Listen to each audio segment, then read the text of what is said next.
All right, welcome back, everyone. Lovely to see you all as always. And let's start by going straight into the superpower state. So take a deep breath and either close your eyes or leave them open, whichever you prefer. And go into your superpower state however you normally do that. So by using your word or phrase or your anchor, or by focusing in on everything you love about your subject.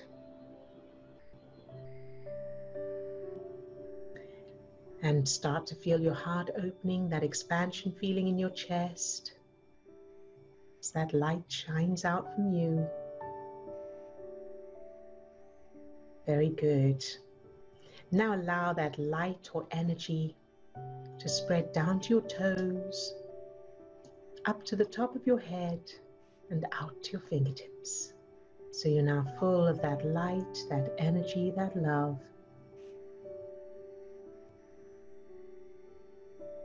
Very good. Now allow that light or energy to fill each of the 50 trillion cells that make up your body. Love each cell just for existing.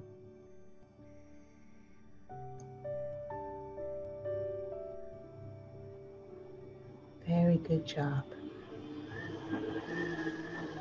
And then allow that light or energy to fill the little you, yourself as a child, any age. Love that little you just for existing, exactly as they are. No judgments, no requirements, no expectations, just for existing. Good job. And now allow that light or energy to overflow from that little you and fill your whole childhood, shining that light into any darkness, loving everything, everyone, every event, every circumstance, every experience. No matter what, shining that light brightly and feeling the power of that. Empowering that little you.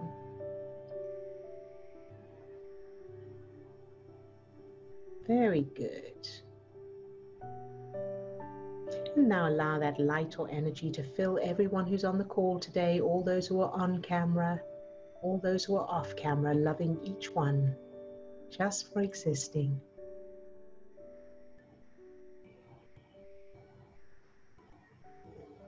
Good job. All right, you can open your eyes if you haven't closed. And let's check in with each person to find out how you're doing. So Katrina, you're first up on my screen. How are you today? I'm good, Odille, thank you. Good. Any questions for today? Yes, I was talking about a memory there of being on the horse on the beach, and the horse took off, and so I have got the charge of the panic and everything settled. You know, there's no emotion. Okay. But we've got to, just in the last minute there, I was saying it wasn't the fact that the horse took off, because I was used to hunting and galloping. And there was no fear, but this time there was fear. The shock of the horse taken off. It was a complete surprise, because he just went, he was cantering and he was galloping, but it was the fact then, the surprise that I had no control, because normally I could pull up a horse, stop a horse. So that, Ilya said, was there must have been something before that, where I got a shock, late surprise, and no control. No control, yeah.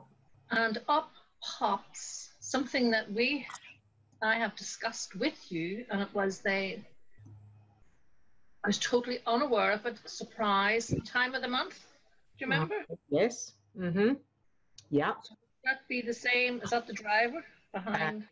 That very likely that could be. So About how old were you when the horse took off with you? Oh, I would say I was, well, anything from 17 to 20. Okay, fair enough. Yes. All right. Very good. So first of all, thank you, Ilya, and well done, Ilya, for that. That sounds like you got some good guidance there from her, and so appreciate that. And then, so the experience of the time of the month when it took you by surprise, all of that. What's still there when you think of it, or what's the first thing that comes to mind when you think of that experience? Yes, well, you have reprogrammed me to say, my mother told me all about it, and it wasn't a shock, wasn't a surprise. Good. I was prepared. Good. And so when you think of it, does anything stand out from the old experience? And even if it doesn't seem to make sense, is there anything that stands out that you think, oh, that doesn't fit with the new memories? Probably the surprise and the no control, because there was a lot and that wasn't covered. Okay, very good. So let's do that. So what we want to do is give that little you complete control over your own body, and you get to switch it off or slow it down. So you just go, oh, yep, okay. So, and you are able to slow the flow, to change it however you want to change it. You serious? Of course. How can you? Why not? Your subconscious doesn't know you can't do that. Okay. Right? So we know, consciously but your subconscious doesn't know. So you control it. Okay. So like going to the loo, you go to the loo and then it stops. Mm-hmm. And it only happens when you go to the loo, perhaps. How does that sound? It only happens when you go to the loo? So the flow only comes when you go to the loo, in the same way when you go to the loo. Okay. Okay. Does that make sense? Is the new memory. Okay, yes, I'll go with that. Yeah. Mm-hmm. So that gives you the control. Right? Okay, and then there's no surprise. Exactly. There's no surprise, because when you go to the loo, you're not surprised, right? No. You go to the loo, you go to the loo, right? So make it the same as going to the loo. How does that sound? Yes, 100%, yes. Good. And thank you for this, because there will be other people who have memories like that. Memories of out of control, embarrassment and all kinds of stuff surrounding period, especially when very young, when starting. So thank you for that, because that's going to help others as well. Good job. So now that's the new memory. So you'll practice that, making sure that that's established, the new memory. And then now let's think about that horse, the experience with the horse. And what happens now when you think of that memory with the horse? Are you able to gain control? Well, what's sticking with me that you cannot, if a horse has panicked, yes, you cannot stop it.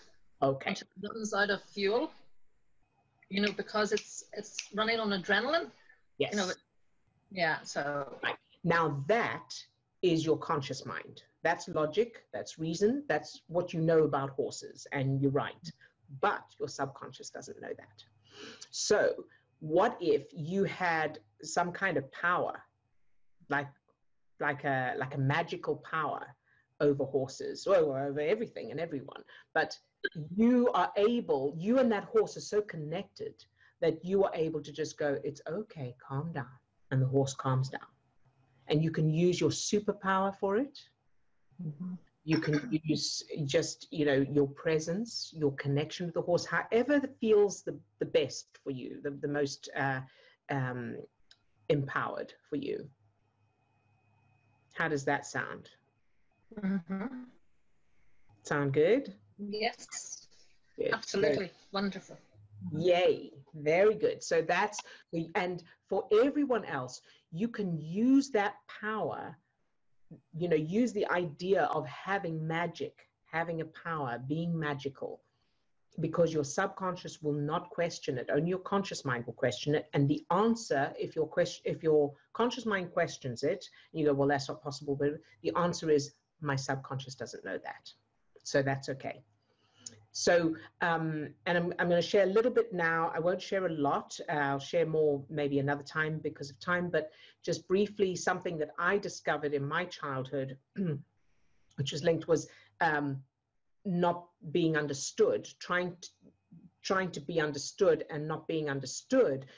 So what I did is, instead of creating me explaining myself using words, I changed it to where I have this power, where I just, and then people understand. So I've created memories of, and it's very quick, of me just willing something and the person going, oh, okay, I get it. So that's an example of how you can use this feeling of you have power over everything. Does that sound good? Yeah, absolutely. Okay. Yay. All right. Very good. Thank you, Katrina. Anything else? Thank you, Odille. You're very good. All right. And so, Sue, you're next up on my screen. How are you today? I'm okay, thank you. Good. I was feeling very troubled about letting go of my children. Okay. Yeah. And so when you say you were explore, well, I can get there if I think about it. All right. So what's, like, what sparked it is that my son in Spain very seldom contacts, and unless I send him a message, I don't hear from him, and that hurts. What does that mean to you? Rejection. Rejection. Yeah. And so, and what does the rejection mean to you? If you're being rejected, what does it mean? I'm not good enough. Yeah, very good. And how do you know you're not good enough? Well, I think I've been damn good as a mother. Yes. As a mother, yes. But where in your childhood did you learn you weren't good enough? Okay. Well, I was never good enough. I mean, it just keeps coming. It just is like a repeated cycle all the time. And I change things, but then if you ask me, then it's like I was never good enough. That still is the same answer. All right. It's like I'm the small fry.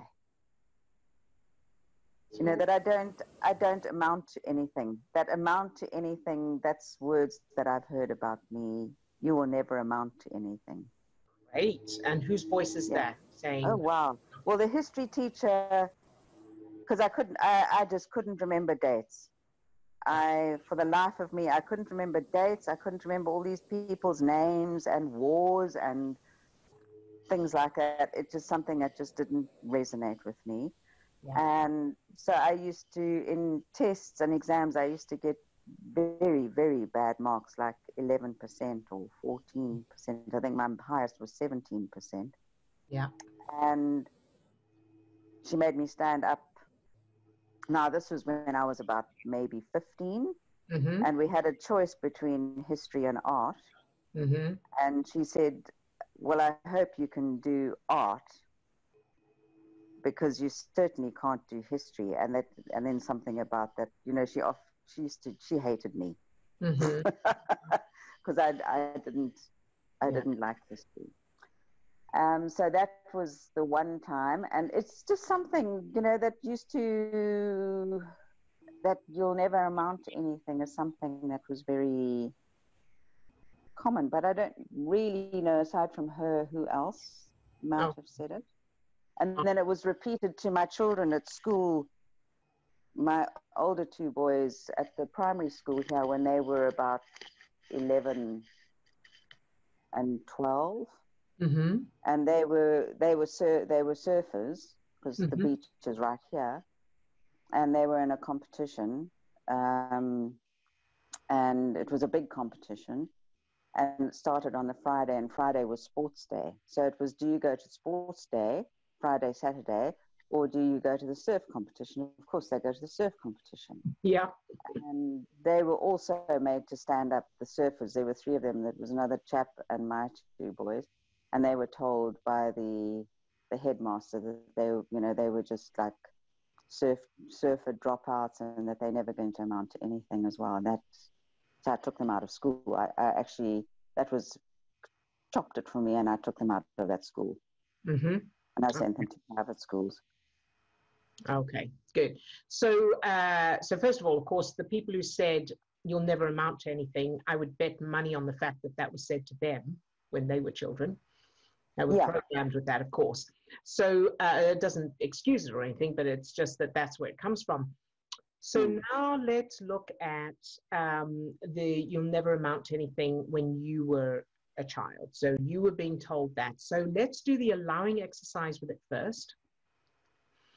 So how does it feel to be told or to know or whatever when they say you'll never amount to anything? What's the feeling there? Sort of, the first thing, that the word that came up was defeated, but I don't know if I go deeper into it, it's sort of like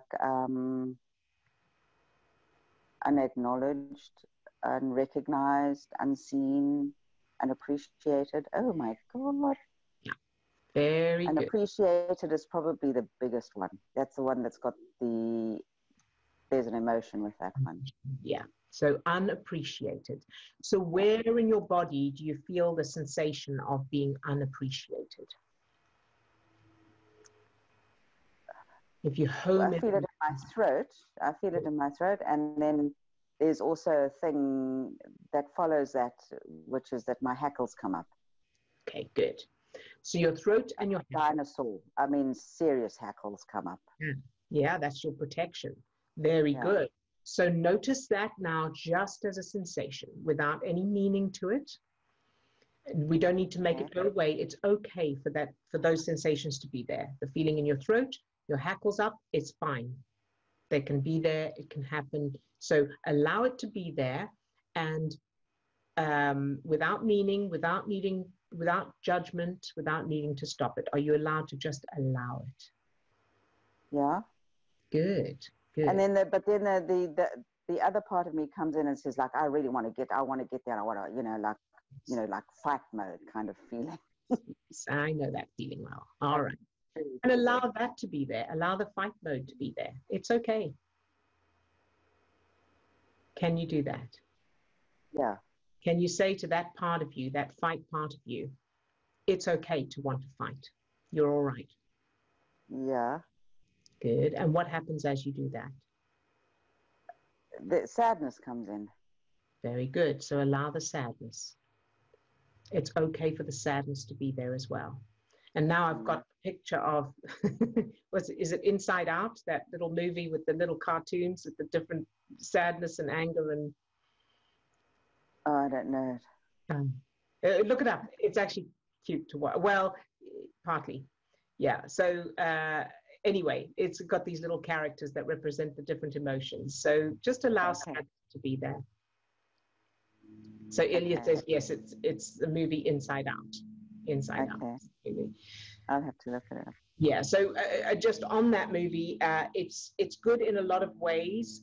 What I didn't agree with in it is all the peril. So there's an awful lot of peril going on. So just, if you take that out or ignore the peril, the rest of it is very good and cute. Yeah. All right. So so allowing the sadness to be there, and what happens when you do that?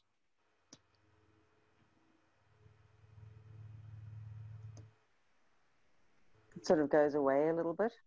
Good. Very good. And so as it goes away, so now let's look at, in your childhood, what's the first memory that comes up? Is it the history teacher, or is it something else? The first memory that comes up, even if it seems to have nothing to do with it. Okay, well, the first thing that comes up, I just have a picture of me in the remedial class. Good. Okay. And about how old were you then? I don't know, maybe 6. 6. Good, good, good. All right. And so that you in the remedial class, can you change it automatically to where you were being stood up, you were Yeah, I'm standing? teaching. I'm actually teaching. Good That's job. just happened immediately. Perfect. But I think I've worked on this before long ago with you. Yes. Several, like a couple of years ago even. Perfect. So now Yeah. you're teaching the class. Good. And what does that You feel? understand me much better than the teacher does. That's it. Exactly. Oh my So word. the Okay. teacher who was having trouble getting them to understand, and Yeah. you said, allow me. You got up, and you put it in a way that got through to those kids. How does that feel? That's cool. Good. That's All very empowering, actually. Good. Oh, but there's anger with me, hey? My word, I've got so much authority anger. Yeah. Okay. Ooh. So that anger, as that comes up, what thought happened just before that anger came up? This putting, I don't know what thought it was. It was almost like a sort of like a sequence of, you know, like being put down and you know, people being put down, me being put down, other children being put down, people in general being put down when, and the big people or the you know, the teachers or whatever, the authority, like they are the ones that say what's what, and that also just makes my finger crook. Good. Like I've got these spikes on my back, like it's like steel things that go ka-dunk. Very good. Good job. And so now let's see your earliest memory of encountering authority. And even if it doesn't seem to make sense, what comes up?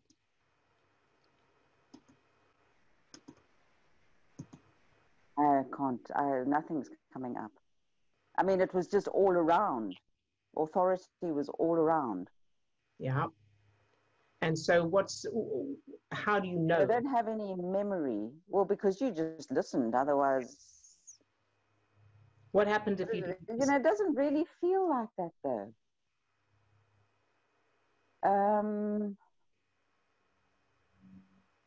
Well, I suppose you just sort of like,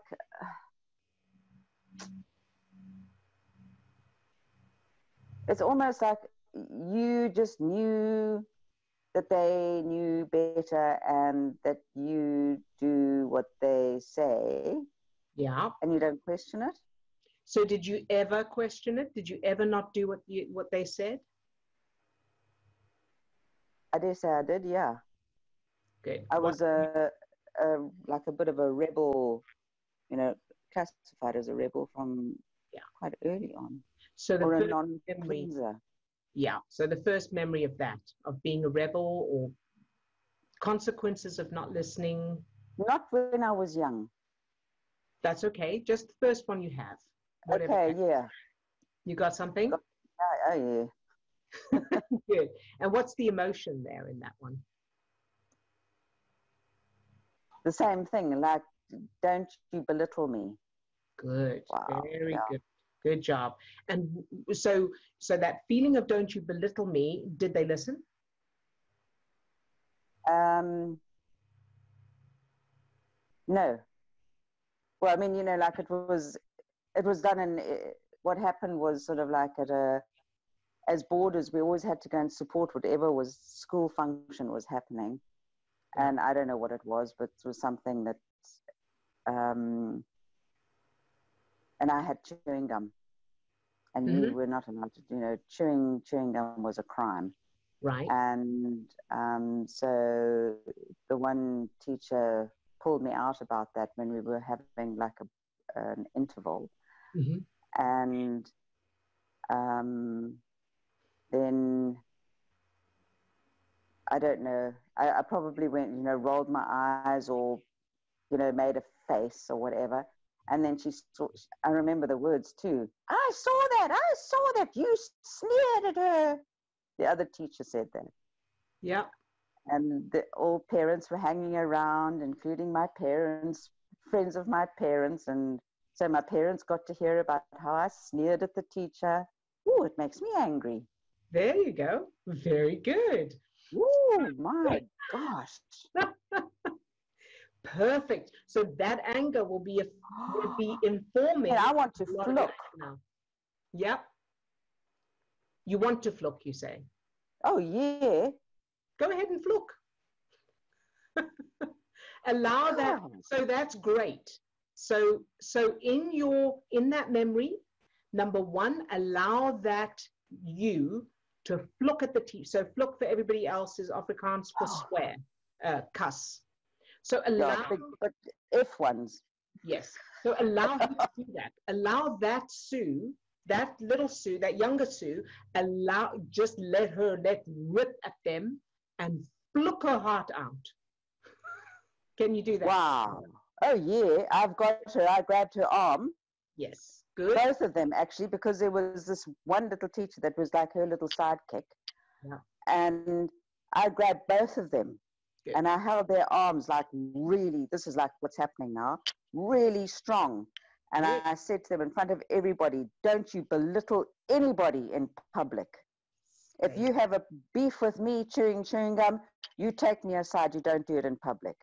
Good job, Sue. So, yeah. And make sure that, now and they go, well, we didn't expect that. I was going to say, make sure that their reaction is satisfactory. Yeah. So they go, however they react, and then, okay, really sorry, Sue. Public apology, right? Shouldn't have done that. And they just skulk away, actually, but I need to bring them back and say, come. Bring them back, public apology, so that everyone can hear it. Yeah, yeah. Okay, so whatever needs to happen to give that you justice. And you may need to do a due justice on this as well. Yeah.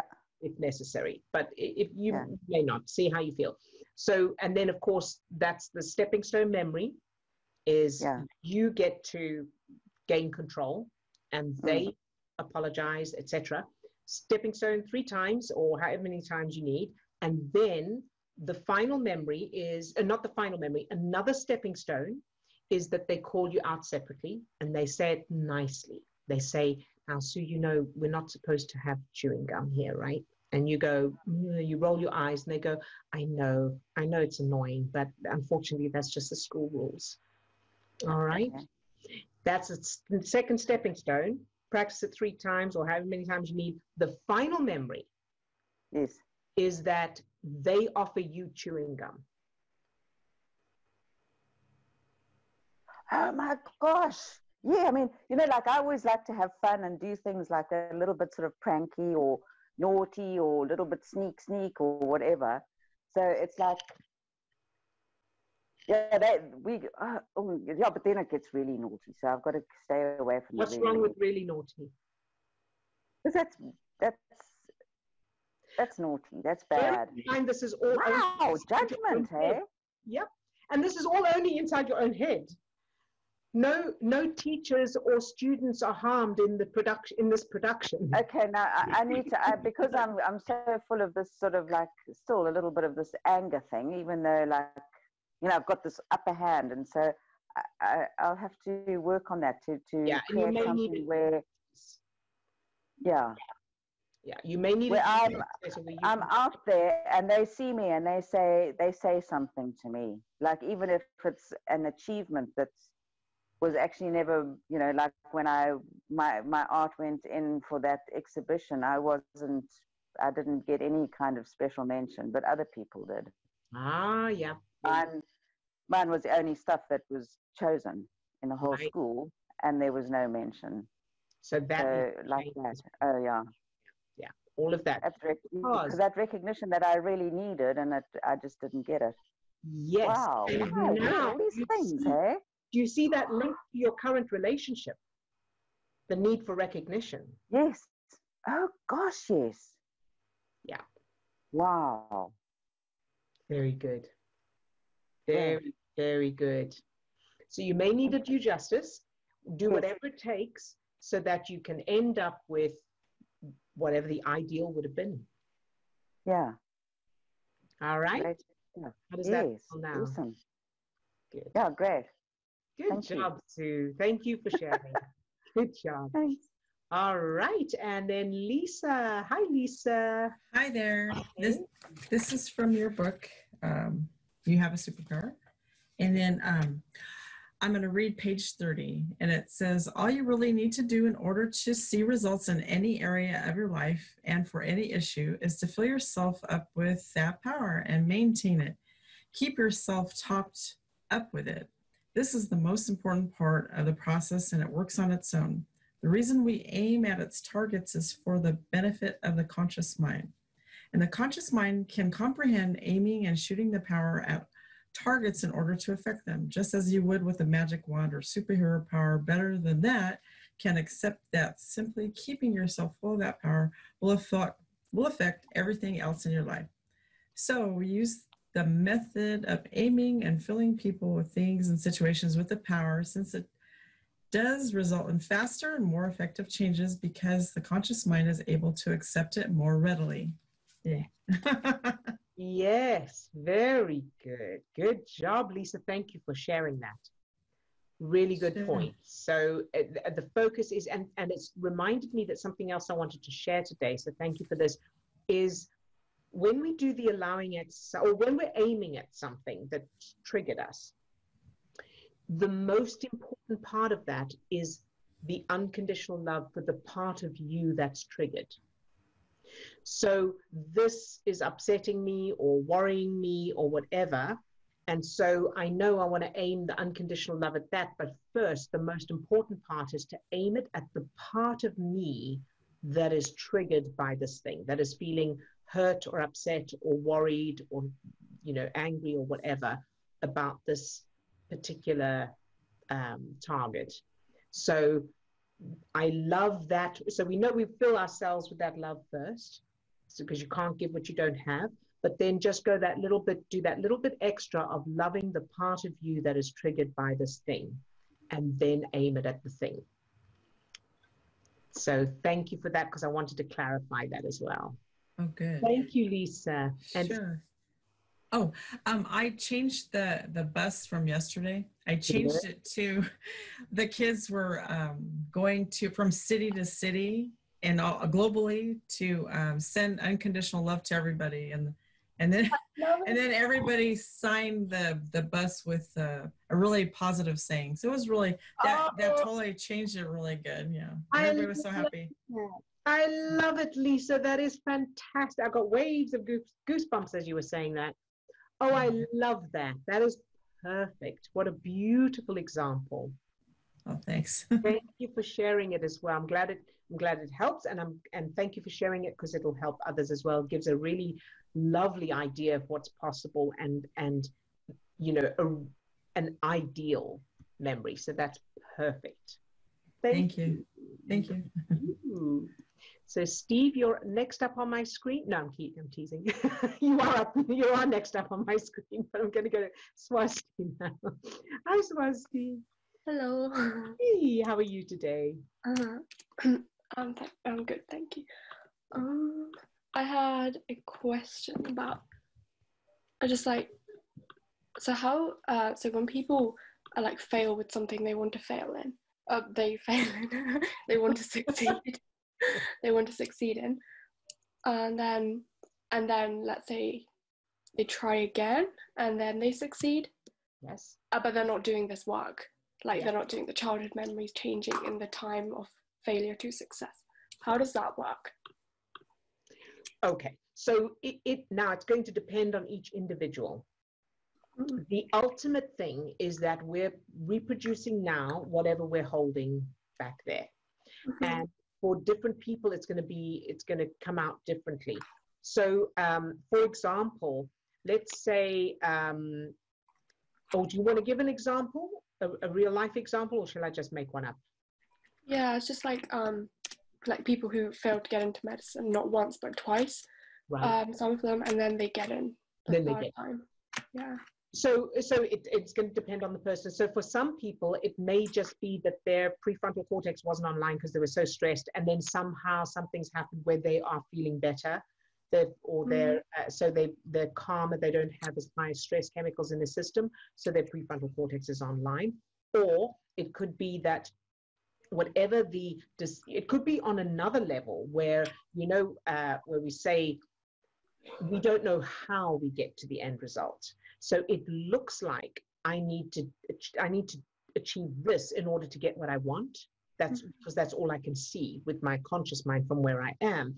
But there may be other ways to get better results that I can't see from where I am now. But when I don't get this result, then I think I can't get my, it's kind of like coming to a detour on a road. And if you didn't know that, oh, it's just a detour, I've just got to follow the new route, you could just stare at this dead end and go, well, I can't get to where I'm going.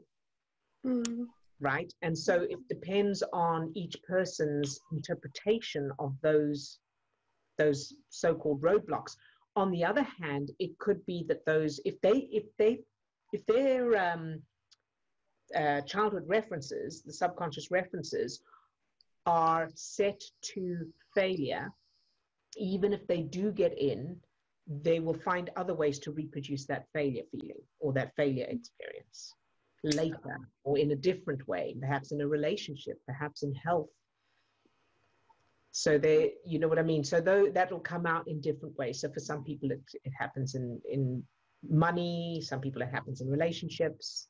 Okay. Does that make sense? Yeah, that makes sense. Yeah, thank you. You're welcome. I had a quick, like another thing. So I don't know, like the difference or the distinguishing between like feeling negative versus making peace with the worst case scenario. Good. So like being kind of, well, not laid back as in not doing anything, but being like, oh, if this happens, like if I do badly in this exam, then I have other routes. Is that making peace or is that feeling negative? Very good question. Very good question. Thank you for asking it, because others will have that as well. And what makes the difference is the emotions. So if you have that, if you have a feeling of defeat or hopelessness or settling for second best, or, well, there's no point in trying, that's of course the negative. That's programs, that's a negative state. But if you have that feeling of, well, I know that it will all work out perfectly. So even though this looks like it's not going to happen, even though this is a roadblock right here, I know that there's an alternative route. I know there's a detour. So I know that it doesn't mean I can't have what I want. It's just a temporary thing. It's just a detour, and it doesn't matter.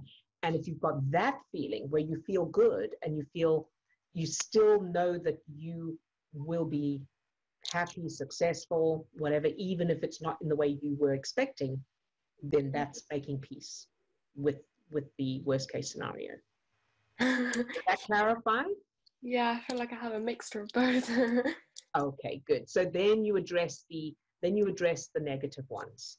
Okay. So what notice what about it is, what emotions are negative, and then do the allowing.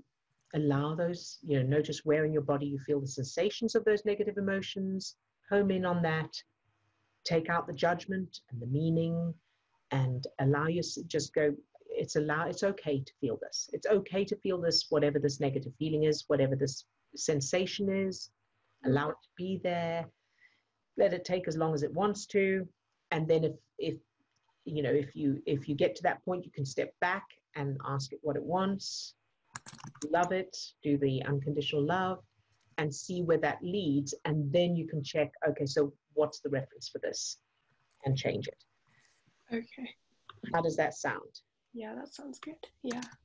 It's that feeling of like defeat, like you said. Okay. Yeah. So allow that defeat to be there, and do all that. And then childhood, where in my childhood did I feel the defeat? But do the allowing first. Sound good? Yeah, thank you. Good, you're very welcome, Swasti. Good job, you. All right, and then Chris in the rain in England. How are you doing? Well, as nothing bad can happen to me in my unconditional love state, this is wonderful. Can you hear me even? Yes, you can. So it's wonderful. I love your umbrella. Glorious. Yes, good, isn't it? See? it gave everyone an opportunity to enjoy this umbrella. Me especially, I haven't really stood under it for a while. Isn't life wonderful? And magic is actually real. I was having a conversation with my 3-year-old granddaughter just earlier, and she told me that we all live in our own worlds. She told me, I live in the signing world. I practice British Sign Language. So I live in the signing world. The other grandmother lives in the diamond world. And this little 3-year-old lives in the glitter world. So everything she sees is full of glitter. So I think I'm going into her world for a while. I love the glitter world. That is just gorgeous, number one, and true, number two. Finally, I have to tell you a synchronicity of that, because that is so bizarre, because that is the first time anyone has mentioned signing that I know of. Now, this morning, one of the things I changed from my childhood, as I said, I mentioned that I changed that thing of not being understood. But the way it changed spontaneously was that, so I did the power thing where they automatically understood me. And then I did that I don't speak, I use sign language. I did that, I use sign language. And so I've seen that. Well, there's a conversation to have there. Yeah, I see that little me doing sign language and my mum going, oh yeah, completely understanding it without any effort on my behalf. So that is such a lovely synchronicity there, because that's never been mentioned before and I've never thought of it before. Well, I haven't. I've been practicing for about 5 years. I'm a signer. Oh, fantastic. Well, there we go. So that is wonderful. I love that idea.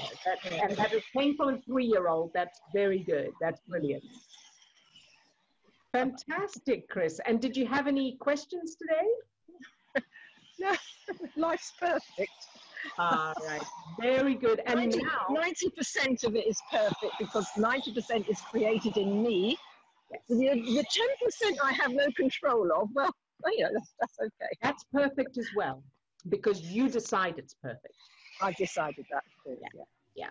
And so that rain that's happening now, of course, is glitter. Yeah. Very good. Thank you, Chris, for sharing. That's a wonderful contribution. I love it. Thank you. All right. And Steve, any questions from the chat? Yes. And if we just got to scroll back up a bit. I'm sorry. Oh, I see it. Oh, good. It's from you? Yeah, no, it's not from me. It came through privately, and I just copied and pasted. Interesting. Okay, so the question is, I need some advice today. My stress or worry that I feel about my son. I don't think I have similar memories in my childhood. So where would those roots come from? Okay, very good question. So the question I would ask you is the stress and worry you feel about your son.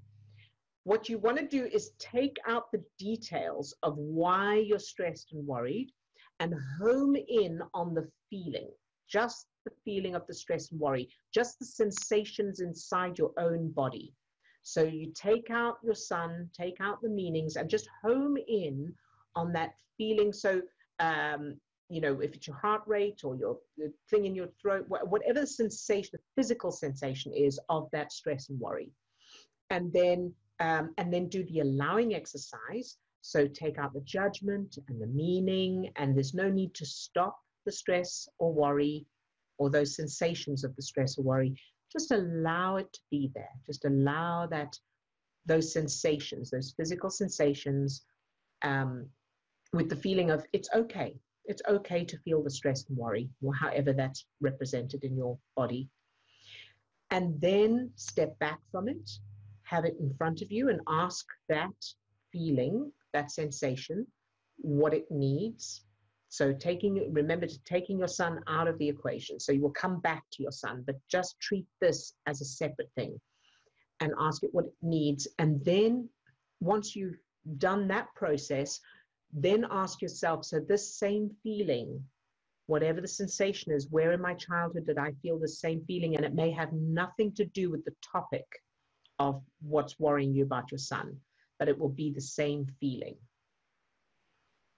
All right, so I'll give an example. One of the things that I experienced just this morning, actually, was heightened heart rate and you know, lots of, I'm ready to fight. My fists were up, ready, in response to some challenges we're having with solicitors to do with the sale of one of our properties. And I was saying to Steve, you know, the action I'm taking, so the phoning, the emails and all that, that's fine. That needs to be done and it's okay. But what I'm aware of is that as I'm taking this action, my heart rate is ridiculously fast.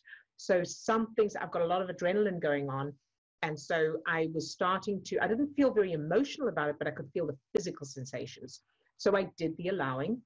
And I worked it back to, it's the arguments when I was a child. So the family drama is the drama. And so my brain and body were recreating the sense of drama inside me.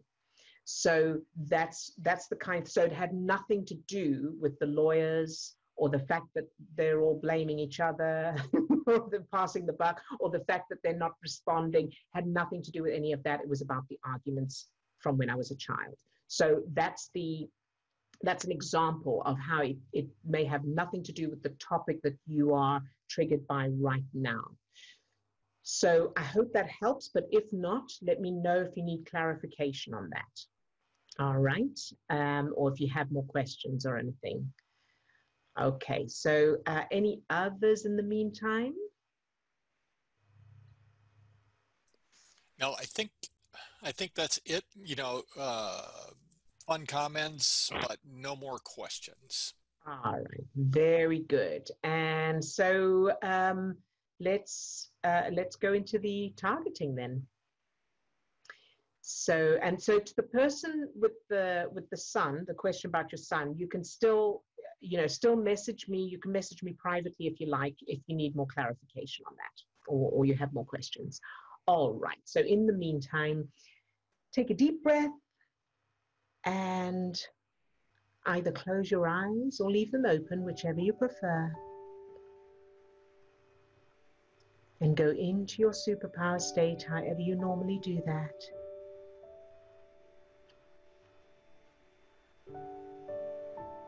And feel your heart opening, that expansion feeling in your chest. Very good.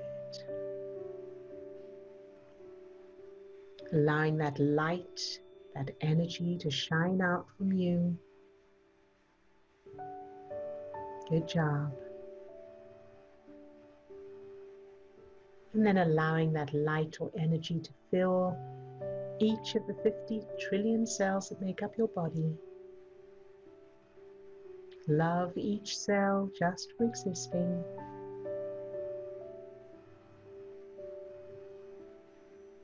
Very good. Now allow that light or energy to fill your subject. Love that subject just for existing. And then imagine they don't have the qualities that you love and admire, or they don't want to be with you. And keep them filled with that light, that energy anyway.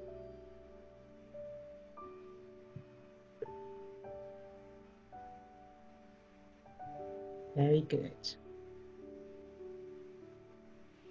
And now allow that light, that energy to fill Lisa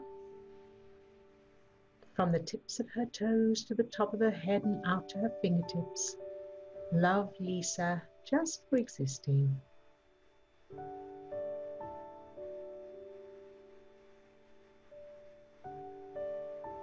Very, very good. Allow that light, that energy to overflow from Lisa and fill. So Lisa's very kindly put us on her target, which is our target list, which is very sweet. Allow that light, that energy to overflow from Lisa and fill our properties with love. Whether, and the lawyers, let's add them, whether they, no matter what they do or how they respond, all the agents, all of that, no matter what happens, loving it all exactly as it is. Loving it all anyway. And then Lisa's also added everyone's financial abundance to her list. So everyone's finances, no matter what they are, no matter what happens, shining this light into any darkness there may be, loving it all exactly as it is. Very good, and thank you, Lisa. That's very sweet of you. And moving on to Swasti, fill Swasti with that same light, that energy. From the tips of her toes to the top of her head and out to her fingertips, love Swasti just for existing.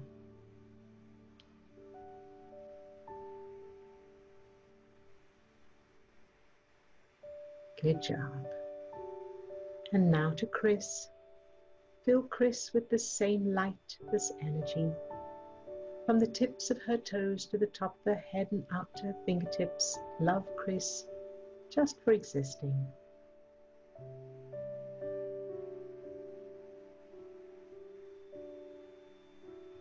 Very good job. And now to Sue. Fill Sue with the same light, this energy. From the tips of her toes to the top of her head and out to her fingertips, love Sue just for existing.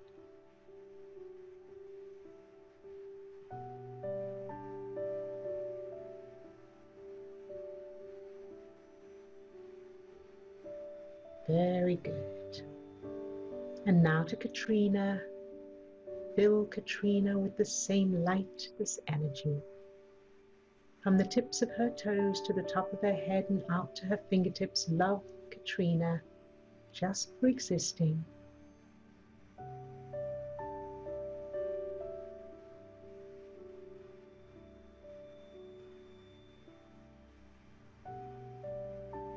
Very good. And now to everyone who's off camera today and everyone who's watching the recording, fill everyone with this same light, this energy. From the tips of their toes to the top of their head and out to their fingertips, love each one just for existing. Exactly as they are.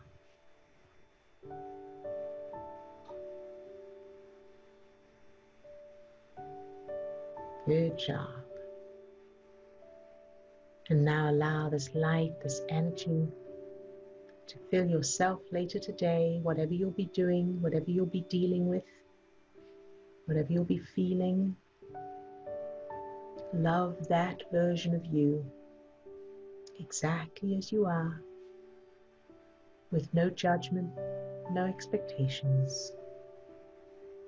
Just filling that version of you with this light, this energy, and loving everything exactly as it is, shining light into any darkness.